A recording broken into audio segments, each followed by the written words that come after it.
Hello, and welcome to Introducing Me. I'm your host, Sarah. I started this podcast to get to know other people and lifestyles while discovering more about myself. Each episode, I will give a new guest a chance to discuss their background, culture, interests, or whatever they want to talk about to help increase all of our own worldviews. Today, I would like to introduce you to JJ, or the Retired Spy. He is a veteran of the intelligence branch of the Canadian Armed Forces. He is now a human behavior specialist focusing on the DISC assessment. So I'm happy to have JJ here today to tell us more about his service, Canada, what he's got going on. So thank you so much, JJ. Why don't you go ahead and tell the audience more about you? Thank you, Sarah. So my full name is Jean-Jacques Joseph Brun. So I was born and raised in a French village up in northern Ontario, Canada. Jean being my given name, and Jacques because that's my godfather. And because we only had one Roman Catholic Church, I get the name Joseph. So Jean-Jacques Joseph Brun. Translated, it'd be John Brown. But it's always been a challenge to pronounce it. And when I was overseas on my second operational tour, there was a British colleague in the office, and he needed something on my desk. And he said, "Hi, JJ." And there was only two of us. So I'm like, I connected the dots. Oh, Jean-Jacques, okay. And I answered, and I got branded. So it became a working name or a nickname.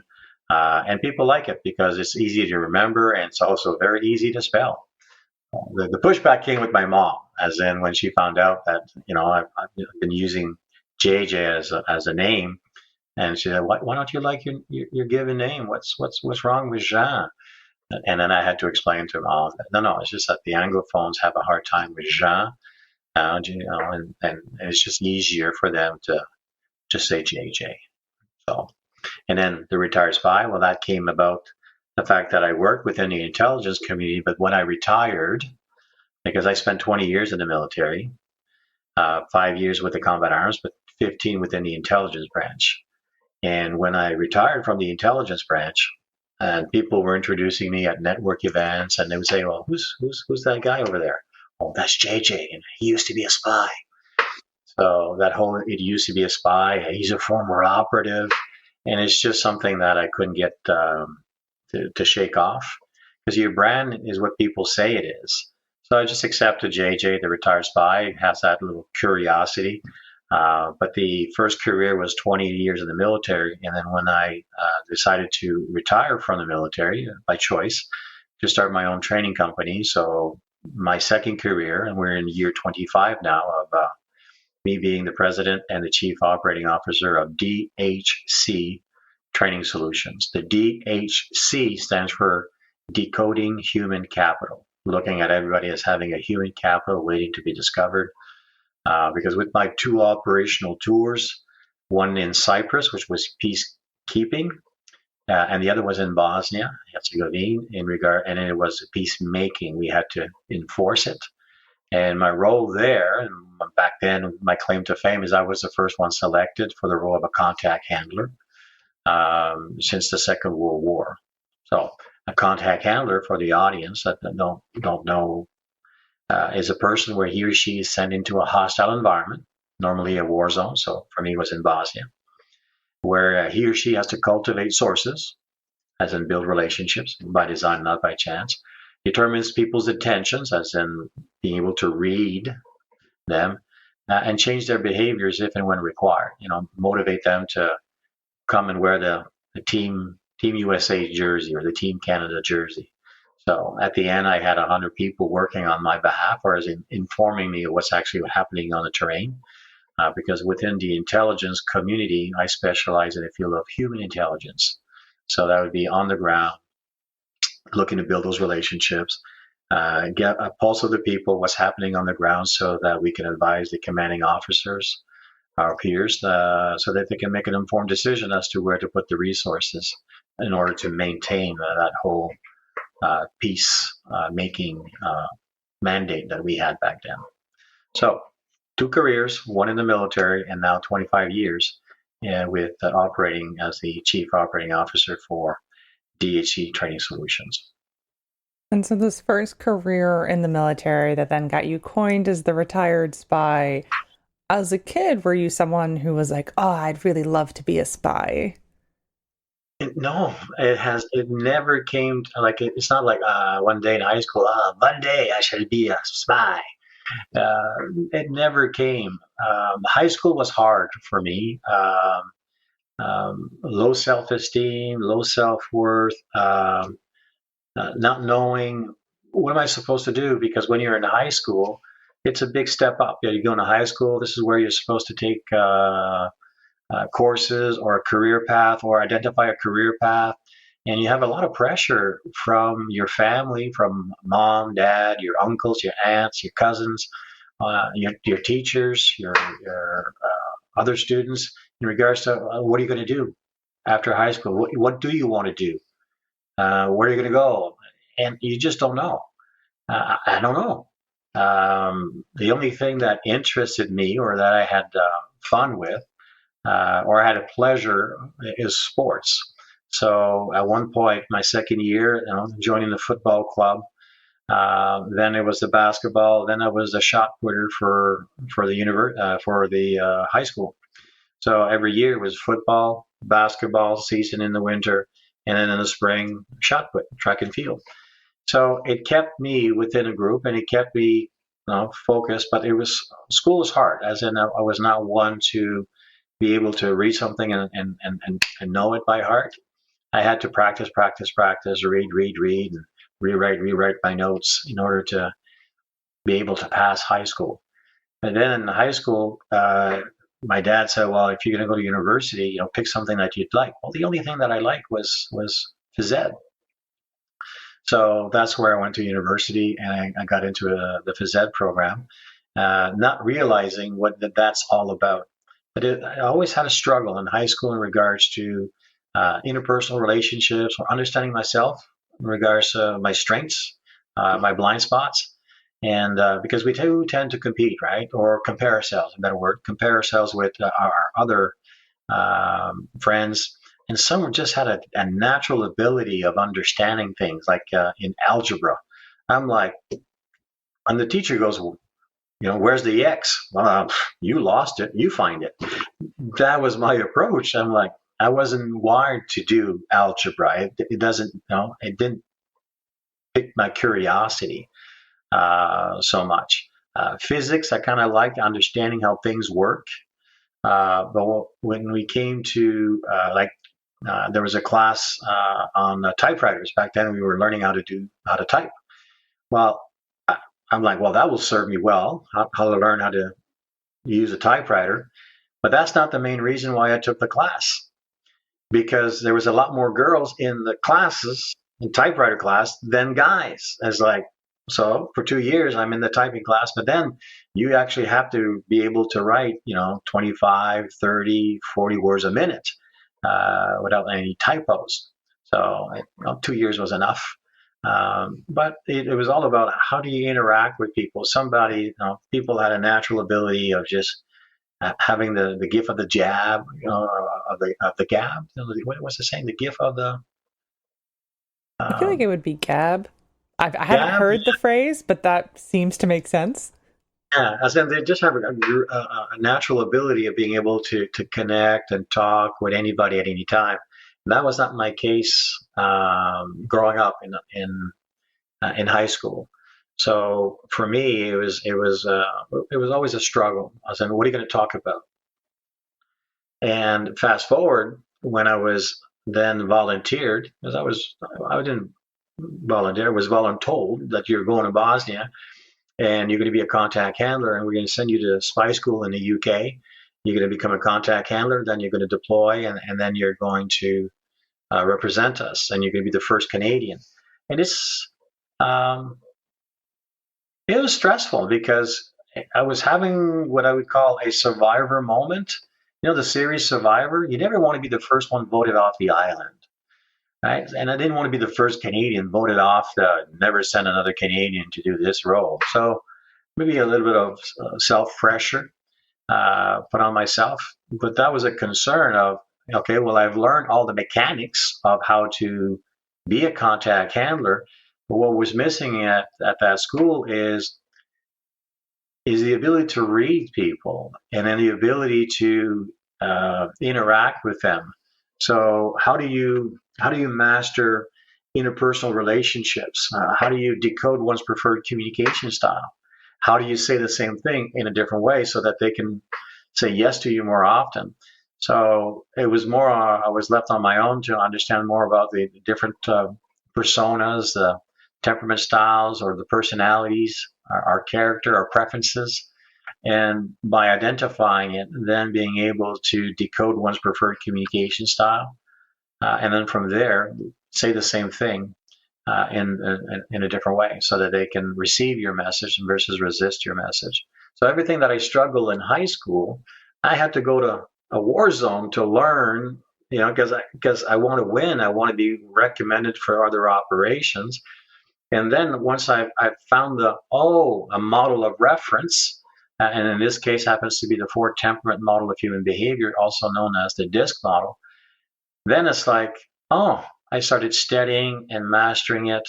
To today, I have over 30,000 hours within that field of studying and teaching and training the people in that. So it's funny that they're in the arena or in the speaking arena. Quite often we will hear that your mess is your message. Well, my mess base in high school was to how do you do that? How do you have that natural? What do you say first? And so finding out that it's the power of the question. The better you are at asking questions, the better you're going to be able to carry a conversation. The better you carry a conversation, the better you're going to be at establishing and maintaining a relationship. So relationships. Well, before that, you have to have a conversation. Before you have a conversation, do you have some good questions? The open-ended questions that are meaningful. And for me, what was really made a difference is practicing and memorizing the 10 most effective feel-good ice-breaking questions. So it's very mechanical. However, I'm wired that way. I'm very task-oriented in everything that I do. And that's just a small group of the general population because the mass tends to be more on the people side. And I had to learn how to say the same thing in a different way so that it resonates. My daughters are very much from the people side. My spouse, my wife, my business partner, very much on the people side. My son, definitely on the task side. So learning to say the same thing in a different way. You wouldn't parent the same way. You wouldn't mentor the same way. You wouldn't coach the same way. You wouldn't train the same way when you know a lot of people have a different persona.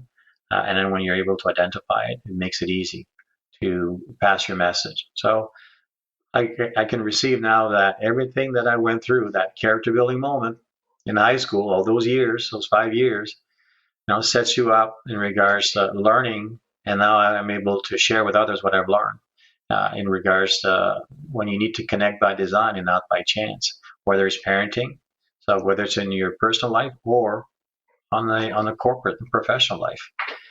Connecting with people does not have to be left to chance. You just have to have a model of reference. And in today's society of inclusiveness, it's a common language. But the Four Temperament model of human behavior in psychology is known as the wellness model. And it's not meant to label, categorize, or pigeonhole. It was designed to better understand people, to celebrate their differences versus tolerate their differeness. And it's just not to pass judgment. So in this environment, to be more inclusive, I now find myself having an opportunity to implement a common language within an organization. And once they have this language, once they have this knowledge of the Four Temperament model of human behavior, they're in a position of celebrating people's differences versus tolerating. Seeing that people don't do things to you, Sarah. People do things for themselves. We have different needs, different expectations, and when you're able to recognize, decode that person's preferred communication style, then you can meet that need.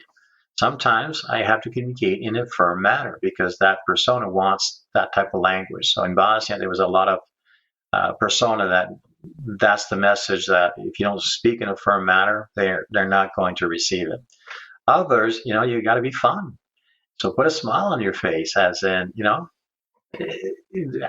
because they want to have some fun and they want to enjoy the conversation.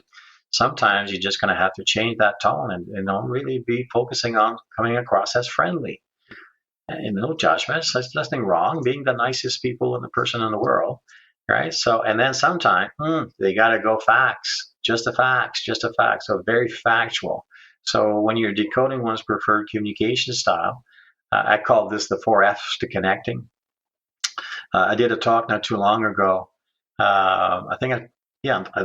put the website. I mean, they put the video on the website. It was in last May, and the title was "How to Successfully Navigate Hostile Environments Using the F Word." So the whole thing of navigating, as in tacking your way through, that sometimes you have to be firm, fun, friendly, and factual. So that talk is actually on our website. It was quite humorous. It gets your curiosity when you say, "Oh, he's going to drop the F-bomb." Yeah, but they're the nice F-bombs. They're not the bad F-bombs. Yes. Yeah. And, knowing communication styles, working to make sure your message is received in a good way is definitely important. And we can, of course, get back to that. But I want to make sure I understood something. When did you first kind of start studying communication preferences and styles? Was it when you were first deployed, or was it kind of after you started in that first mission? Well, I had a fight with Dad when I was at university. My first year in university, I had a fight with Dad, and I left university because I was tired of being told what to do, and I joined the military.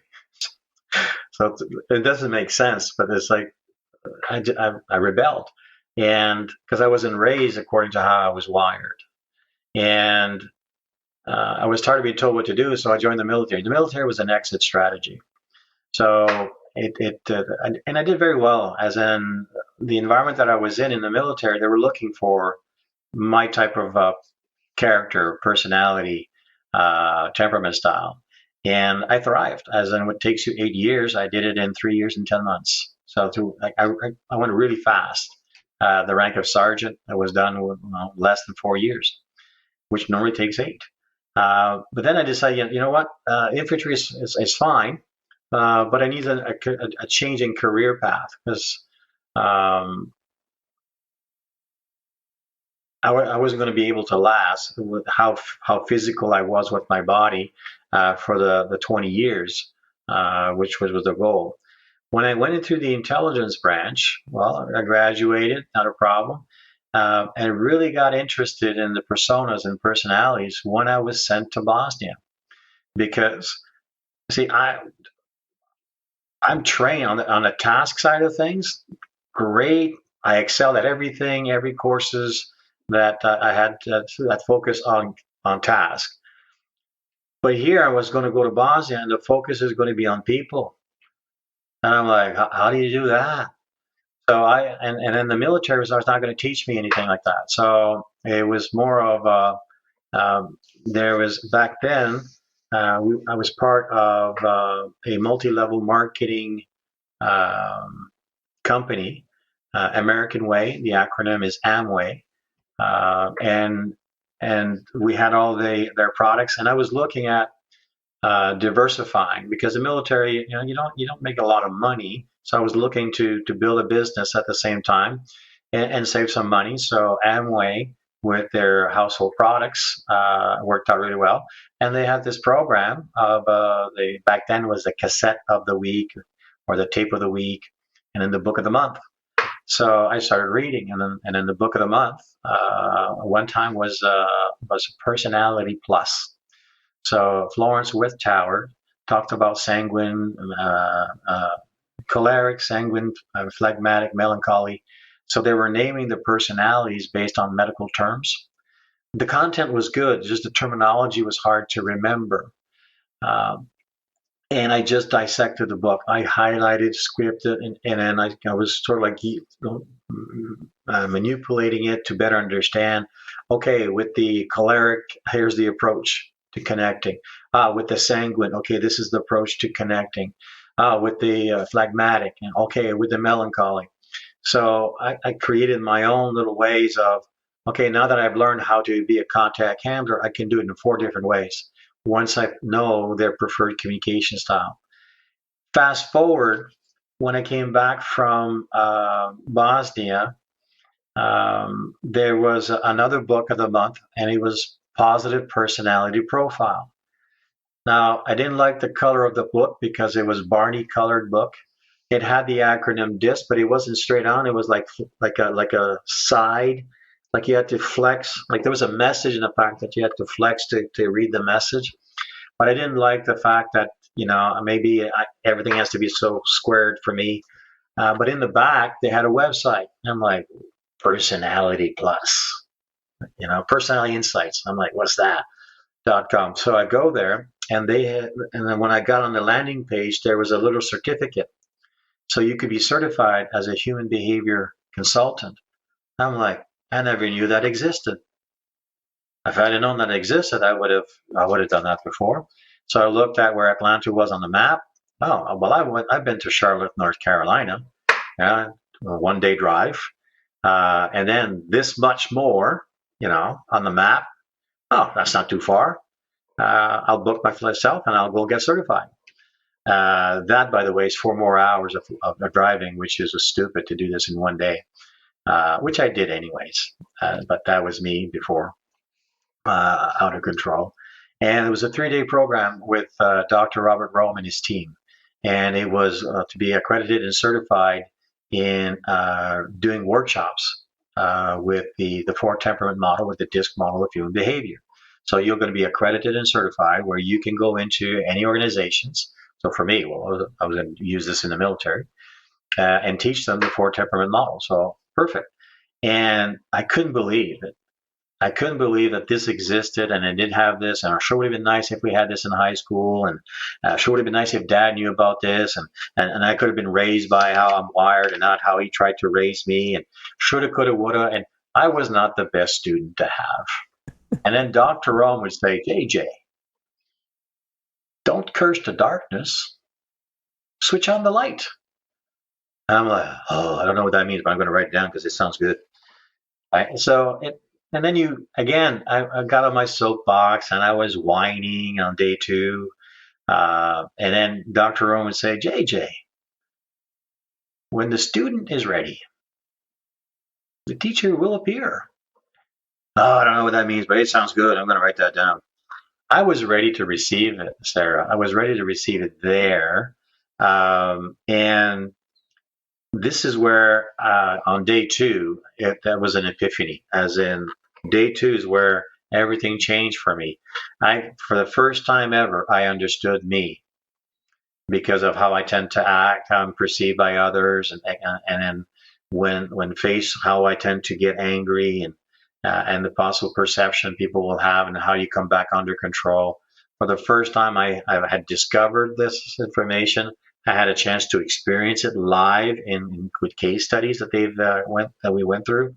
And then how the model, the traits, the DISC applies to you specifically. It was all about me, understanding me. And if I understand me, I can then better understand you. And I think that's where everything changed, where it was no longer all about me. It was about looking at other people, recognizing their needs, and then meeting their needs. And it became very important when I had, because for me, we got married, my son, and then 5 years later, my daughter was born.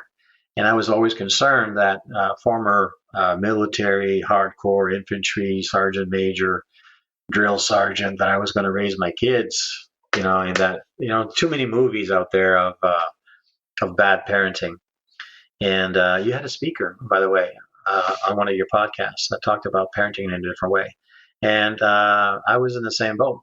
Because there's a saying that if the only tool in your toolbox is a hammer, you see everybody as a nail, right? And I didn't want to hammer my kids in regards to how I'm wired. They needed to be raised based on how they're wired. Well, it just so happens that the company, Personality Insights, has these reports for kids and has these reports for teenagers. So that at a teenager level, they take a self-assessment to identify a vocational direction based on how they're wired. But I was interested in the kids report because it was my daughter. and then I wanted to know how to parent to the traits of my daughter. And the report gave me of 30 plus pages of content. One third was for her, and so self-esteem, self-worth, because it shows all of the benefit, all of the strengths that she has, and she could receive it. That was very, very positive. The second third of the reports for the parent, so that was for me. This is what I was looking for. This is your child. This is how to parent to the traits of your child. That's what I wanted. And then the last third of the report, it's like cheating. It was for the teacher. This is your student. Michael is her name. So this is your student, Michael. This is how to teach to the traits of Michael. So I would photocopy this every year and give that to her school teachers. It's like cheating because they were looking at this, and it's like I gave them the roadmap to getting all the best that they can out of her, and she thrived within that environment. So it made a big difference. Where I really started learning all this, because the truth spoken is not as powerful as the truth that's been self-discovered, is when I actually was sent to Bosnia, because I had to learn. So I learned on myself just by dissecting a book, but no training. I just had the author with me, and I just dissected that book. But then fast forward, after about a year coming out of Bosnia, is where about a year, yeah, about a year after, is where I got certified. September of 1999. There, my gosh, I remember that date. That's when I was down in Atlanta, Georgia, to be accredited and certified. And now I represent their interests, as that I'm an executive master trainer for Personality Insights, the first one in Canada. So it was a life-defining moment. And now I can take that same information and do the same thing for others in regards to understanding that people don't do things to you. They do things for themselves. And sometimes we just get in their way. So they bark. Woof. It's definitely life-changing. And to hear even you just say that little bit of switching the perspective regarding like doing things for you compared to doing things for others, and making that connection of like what do they need is so important. And I'm curious to know if you're willing to share a little bit more about what your experience was like being in a multi-level marketing company. Obviously, the books really inspired you to create this new path. But if you're willing, I'd love to hear a little bit more about that experience. Uh, I have nothing but positive about my experience with Amway. It was the company. It is a multi-level marketing business model when it's well done and well administered from the diamond ship down. There, what makes the difference is the education that comes with it, because you do have because now everything is on this little device on the iPhone, as in you can access to it and you listen to the audios. So you have daily audios that you can listen to, like Zig Ziglar. I saw Zig Ziglar live at an event, life defining, and now I'm actually rereading his book, Born to Win. So the book of the month that would come in, and they're just very good, nurturing books. It's very positive. And then you'd have your quarterly events. So every quarter you'd go someplace. But what made the difference is that Julie and I were building the business together as a couple. So we had meaningful relationships, right? We would travel to the States. You would have the small venues, but then once a year you'd have the free enterprise in Charlotte, North Carolina, a whole arena. I think one of the biggest sales meeting that they ever held was in Atlanta, where 70,000 independent business owners attended that meeting. One of the first meetings that General Schwarzkopf, after the Gulf War, the first Gulf War, General Schwarzkopf spoke, the first place that he spoke after retiring from the military was on a Dexter Yeager Amway stage at Free Enterprise. And I'm like, how in the heck did you get the general? So it's associating yourself also with like-minded people makes a big difference. Now, fast forward today, I support that industry. I go in as a speaker, whether I'll be it could be a Friday, Saturday, or a Sunday, and teach them exactly that, the model of human behavior in order to connect with people by design and not by chance. How to promote events based on the different personas. How to sell with style. How to inform with styles, so that people can make an informed decisions of your services, your product, your opportunity.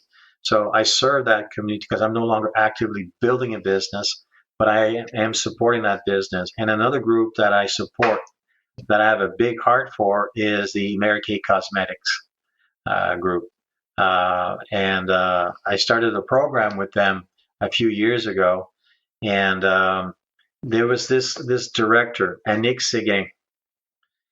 She, Sarah, is probably the highest I style blend, as in she's dominant, direct, demanding, inspiring, influencing, and involved. She is like a rock star, and she just has such a lot of energy. And she bought into the personality. She wanted to learn a little bit more. She was very challenging, and because it's very rare that you have a man come into a all-female organization to be the instructor. They tend to teach on themselves. But I wasn't there to take the light. I was there to empower people within the organization for them to go and teach this methodology.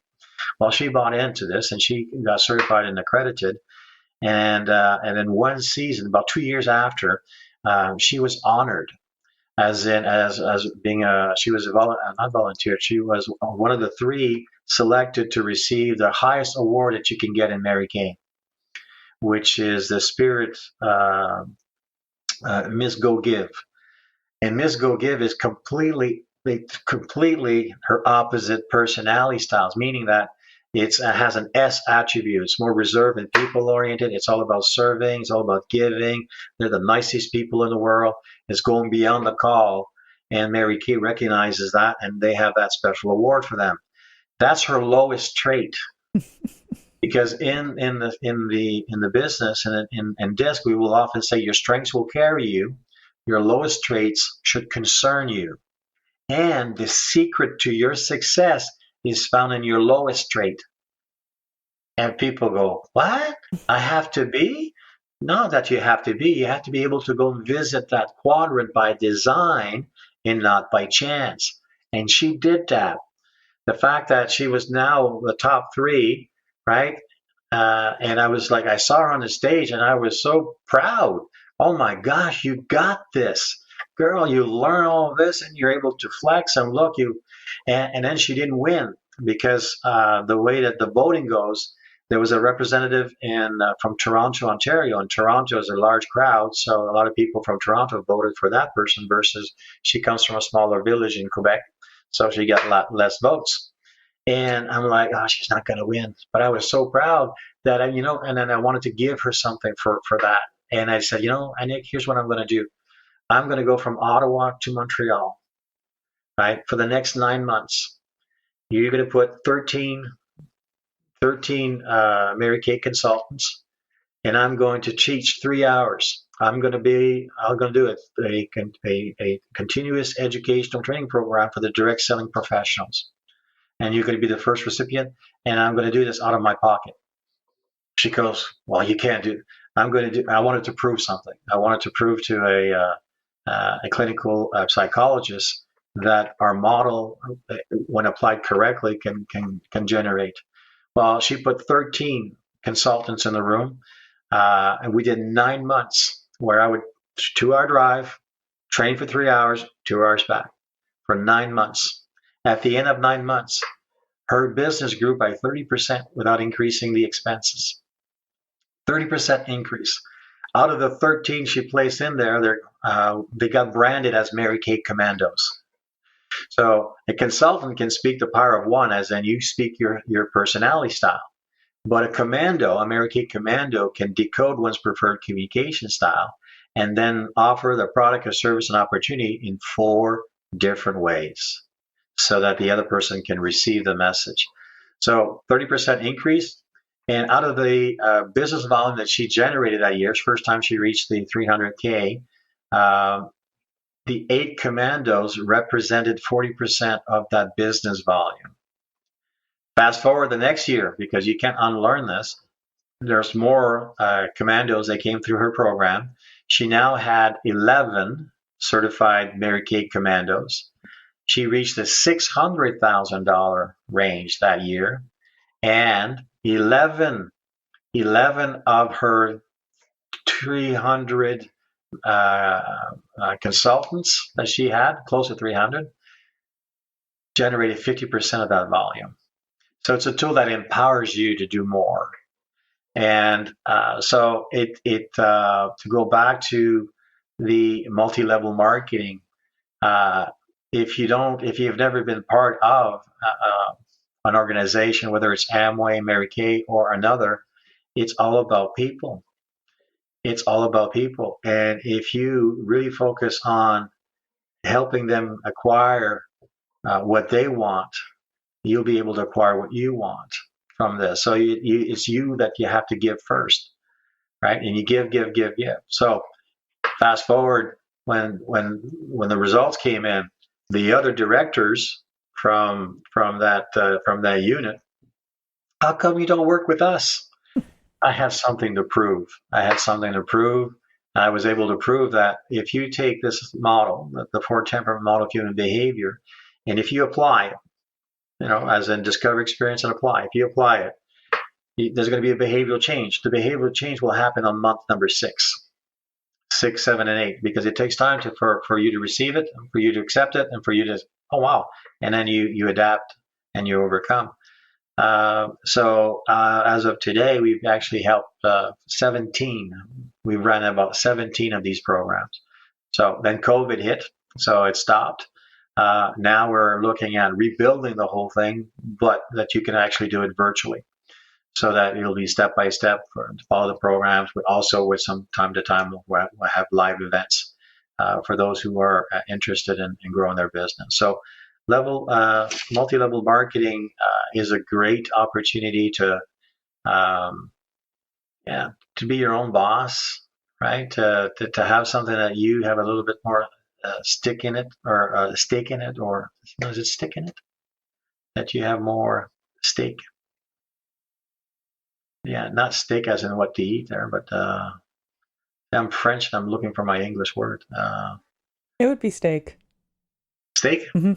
But it makes a big difference because you're in the people business. Any multi-level marketing, you're in the people business. You're there to serve. And the more you serve others, the more you'll be able to serve.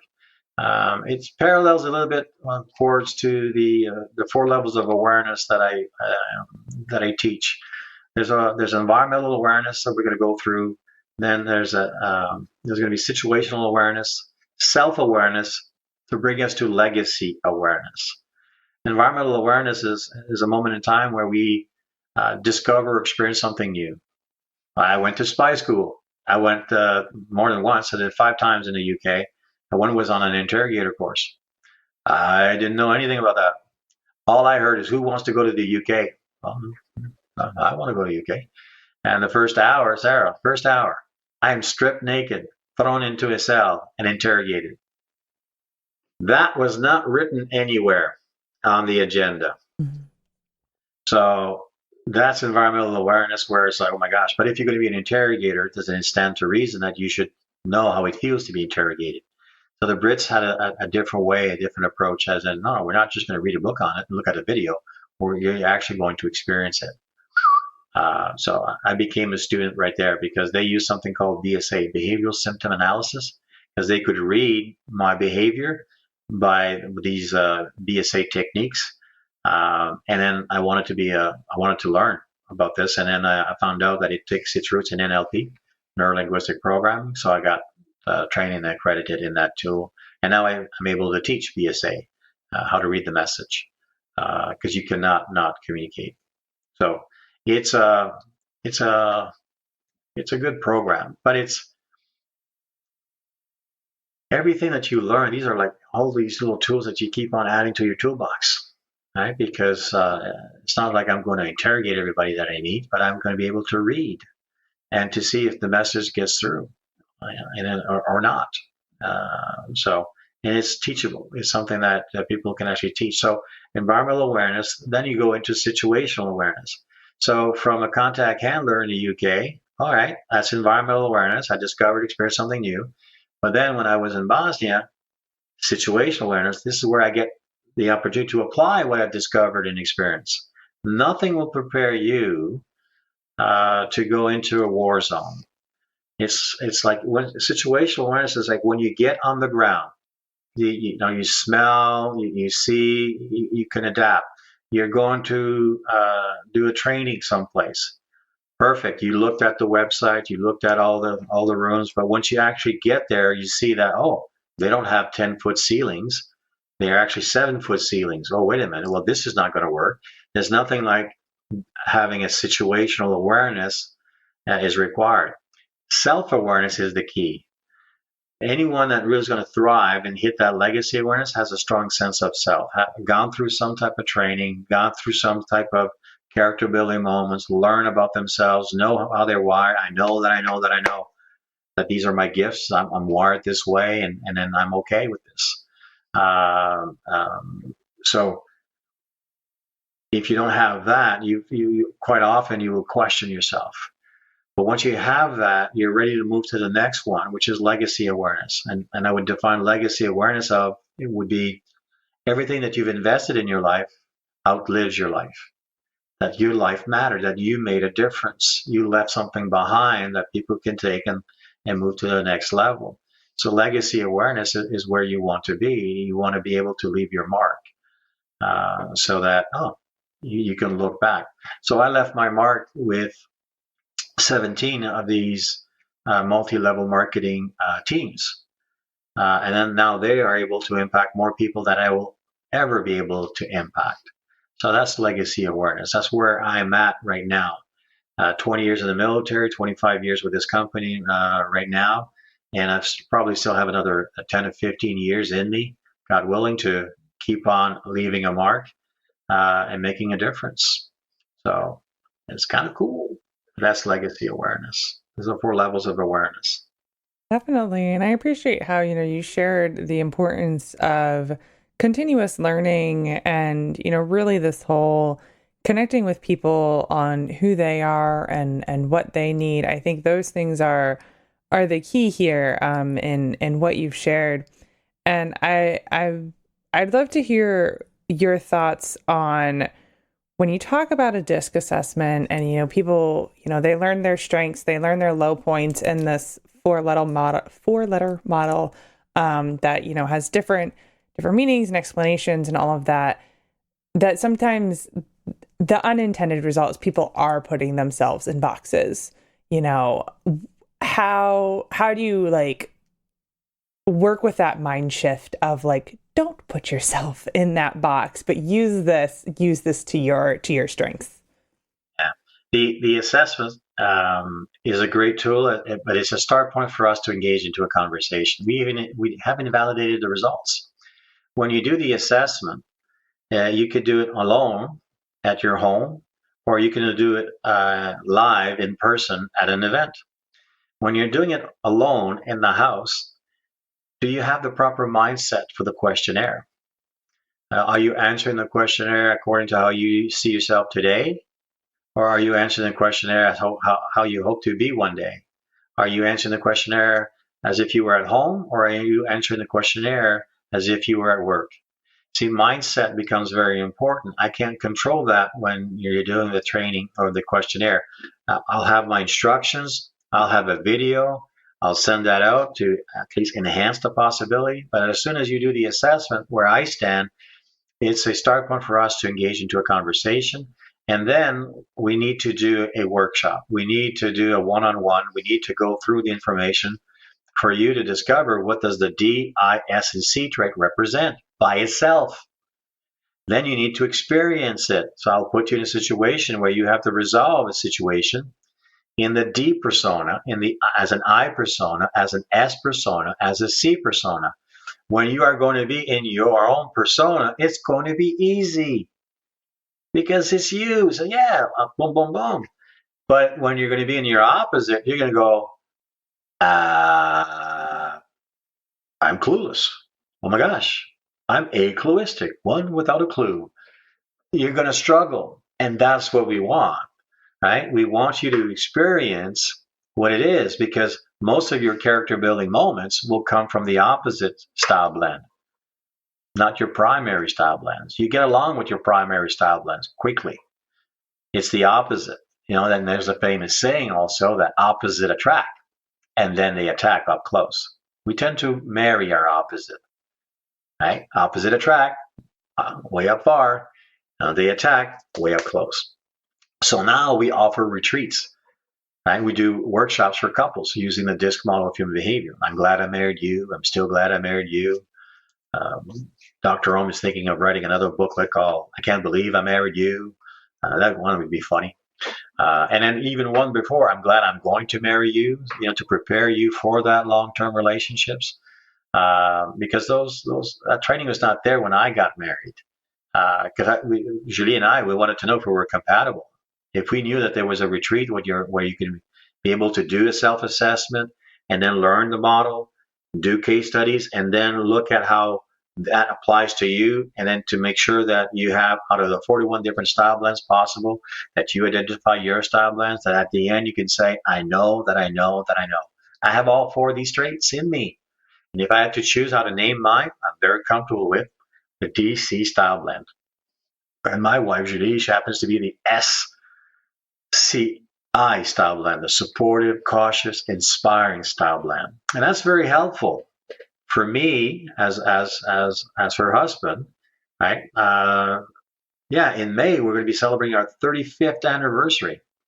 So I don't think I'd be married today if it was for this, because I would have said, bye-bye, sayonara. But it's like, it provides you a tool, a model of reference. If you don't have a model of reference, now I have my favorite. I would say to your audience, pick yours. There's over 100 plus of these. Myers-Briggs, True Colors, Neo, MMPI, Enneagram, Strength Finder. There's the bird model. There's the animal model. There's many models out there. Pick one. Master it. Put in the effort, the time, and the investment. Get accredited. Get certified. Get more training on this. But use one. Myers-Briggs is a great instrument. It'll put you in 16 categories. It was designed for clinical application. If that's the industry you're in, use that one. But pick one. I like the one from Marsden because for me, it's the one that it's the easiest to understand, the easiest to apply, and it has a force multiplying aspect that multiplies people's capabilities. I taught that to my daughter when she was 8 years old. Taught this to my son when he was 13. They've been Discanesed in this household. We speak Discanese. I speak 3 languages: French, English, and Discanese. Don't look it up in a dictionary. I made up that word. But now I do retreats in Cancun in February for couples. And that's exactly where we go. We go through this model to better understand ourselves and to solidify the relationship. In the fall, it tends to be more business oriented, how to grow your business using a model. You will find yourself at a disadvantage, whether it's in business or your personal life, if you don't have a model of reference. Find yours, master it. If your audience does not have one, there's a free online course that you can take on our website, Mastering the Art of Interpersonal Skill Sets. It's 4 easy lessons that you will get, or 4 emails that you would get completely free. Because that was what I was struggling in high school that I wish I had before. It would have helped. But your message. And then your mission, if you so choose to accept, is to share with others. So that's why we created this and we put it on our website. So we will capture an email, but then once you've received it, you can unsubscribe to that email so that you don't receive. Well, you can receive our newsletter, the operative newsletters, little fun stories that I've experienced that tends to show up. Your podcast is going to be featured on one of ours. I'm pretty sure that they tend to do this. They tend to. My team takes the recording and they will write a post, and from that post they will write an article. So we will leverage all of that information so that everybody can profit from your insights or your proactive nature of putting this podcast in place for others to profit from. So it's all good. Great. Well, thank you for that. And, I'm happy you also touched on, the importance of, these sort of assessments, and like they're not just used for business. It's also the interpersonal relationships. And, you even mentioned wishing you had it back 35 years ago when you were first getting married. So I think that's an additional great point to make. How do you raise kids, Sarah? Yeah. Right? Like if you buy a car, right, you get a 2-inch or 1-inch manual on everything on that car. If you buy a TV, you get a manual. Any piece of equipment that you buy, you get a manual. But you bring a child, in this world, and you get a slap in the back from the doctor and goes, "Good luck." It doesn't come with a manual. Research indicates that by the age of 4 to 5, a child's preferences are already set. 4 to 5. And we have a psychometric assessment tool, little exercise that you can do where the child looks at a little story, and in the story they select the robot they like the most in the story, and they select the robot they like the least in the story. And that happens to be the 24 questionnaire. It was specifically designed for kids. And then from there, they will give them that whole overview of their persona, and then they will see themselves as the superhero that they were born to win, regardless of the traits that you have. You're gifted. And then from there, oh my gosh, you just keep on nurturing this. And then there's little books that you can read at night. Hey, do you want to be David tonight? Do you want to hear about Irene tonight? Do you want to be read about Sam? Hey, do you want to know Claire? Like, because everyone is a superhero in a story. So you have bedtime stories where you keep on educating and equipping them, so that they can have that vest of protection when they go to school and not be overtaken by any bullying out there, and to protect them. I didn't have this when I grew up. When I grew up in school, Dad didn't have that information, but we did. So from there, as a parent, well, now we have an opportunity to also share that information with them at a very young age. And God willing, once the grandkids start showing up, so my daughter and my son, they're 30 and 25, and I'm still waiting. My son has a cat. All right, we got a cat. That's about it. No little wah, wah, wah, that we can empower or start teaching this information. But they will have that information already that they can use, because all of my kids are certified in the model of human behavior. I personally train them so that they are equipped with this information and they know that it exists, and then they can go and apply that with also people that they work with. My son, he's a senior financial advisor for the Canadian Coast Guard. I'm like, how do you become a senior financial advisor back then at the age of in your 20s? That doesn't make sense. But he had an ability of talking with people, using that and having a conversation, and then making a decision, firm but in a nice way. So he thrived. My daughter was she signed her first dance contract at the age of 8 or 9. 8 years old first, and then she did competitive dancing for 10 years, and she specialized in tap. Tap was her go-to. And her last year, she won the special award for the solo, special awards for the duo, and the team tap won the diamond ship dance off. And so she capped out her career, thinking that I'm done, right? Because it's a big investment when because I didn't have a hockey player up here in Canada. I had a professional dancer, tap dancer, and then she started teaching. But she had the ability to connect with the students because she understood the personas and the parents. And the parents loved her because she was always being able to be firm with the parents and to be kind with the dancer, but then sometimes to be firm with the dancer and kind with the parents. where she was really well celebrated, and she received the school gold ring. That year, she was honored as being the top dancer at the school. So again, the model is used in different applications throughout. Now she's going to be a social worker, but she has an edge because she's decoding the client first, and then providing the counsel that she needs to provide in a DISRC, firm, fun, friendly, or factual manner. So, because she's been dyskinesed. Yeah. So. Some great examples of how important this work is. Now, at the end of all my episodes, I do ask my guests a random question. So my question for you today is, are you a morning or a night person? Oh, I'm a morning. Oh, Sarah. Yeah, I'm part of the 5 o'clock club. Lately, it's always been around 4. Maybe the changed, but yeah, I'm a morning person. I get more done in the morning. It's quiet, right? I like starting in scriptures or devotionals.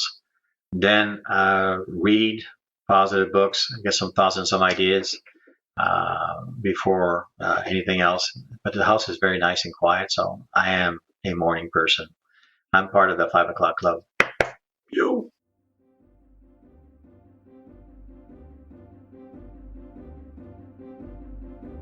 All right, that brings this episode to a close. So, of course, if you would like to check out the interpersonal skills assessment that JJ mentioned, a link to that will be in the description. It is part of his website, but his main website link will be there as well. If you'd like to connect more with him on the work that he's doing and see his offerings and all of that, feel free to check that out.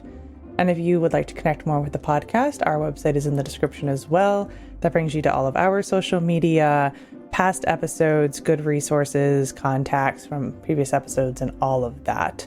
And if you would like to support the podcast monetarily, there is a link to do that as well. If you'd like to support the podcast by following us on social media, we are on Instagram, Facebook, and LinkedIn.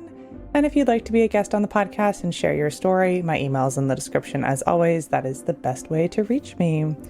So thank you so much, JJ, for spending time with me today, and to my listeners for taking the time out of your day to hear a new story. Until next time, bye. Have a good day.